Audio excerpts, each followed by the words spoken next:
নমস্কার, সোমা স্পেশাল কিচেনে আপনাদের স্বাগত জানাই। আজকে করব বাঁধাকপির বন্ধন। এটা একদম একদম অন্যরকম একটা ইউনিক রেসিপি। আপনারা সম্পূর্ণটা দেখতে থাকুন। আচ্ছা, আমার কড়াইটা গরম হয়ে গেছে। আমি এতে সাদা তেল দিই, এটা সাদা তেল দিয়ে করতে হবে। একটু সাদা তেল দিলাম, দিয়ে এবার এই গোটা গরম মশলাটা ফোড়ন দেবো। গোটা গরম মশলাটা ফোড়ন হয়ে গেলে, আচ্ছা এইটা আদা পেঁয়াজ রসুন আর গরম মশলা ফোড়নটা হয়ে গেছে। আদা পেঁয়াজ রসুন আর কাঁচা লঙ্কা এটা থেঁতো করা আছে, দিয়ে দিলাম। এবার দিলাম হলুদ গুঁড়ো, এবার দিলাম জিরে গুঁড়ো, এবার দিলাম চিনি, এই দিয়ে এটা কষে নেবো, ভালো করে কষে নেবো। আচ্ছা, মশলাটা কষা হয়ে গেছে। আমি এবার বাঁধাকপিটা আমি ভাপিয়ে জল ঝরিয়ে রেখেছি, এই বাঁধাকপিটা দিয়ে দিলাম। বাঁধাকপিটা আমি ভাপিয়ে একদম জল ঝরিয়ে রেখে দিয়েছি, বাঁধাকপিটা দিয়ে দিলাম।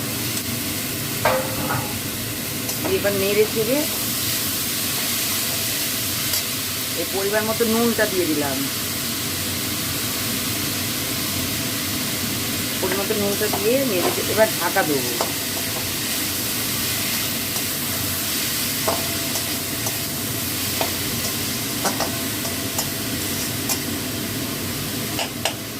আচ্ছা, এই ঢাকা দেওয়ার আগে আমি সর্ষে আর কাঁচা লঙ্কা বেটে রেখেছি, এটা আমি দিয়ে দিলাম, দিয়ে ঢাকা দেবো।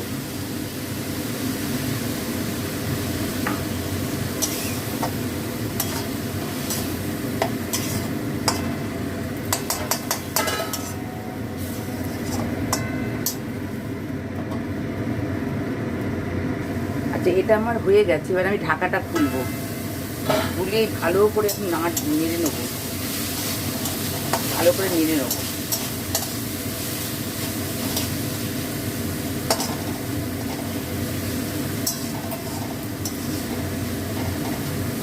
এটা খুব ভালো রেসিপি। আপনারা করে একবার খেয়ে দেখবেন, একটা অন্য ধরনের এটা।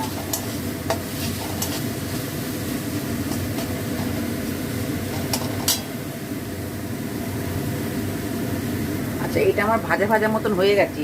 এবার আমি এতে একটু লেবুর রস দেবো, অল্প একটু লেবুর রস দিয়ে এটা নেড়ে চেড়ে এবার নাবিয়ে নেবো।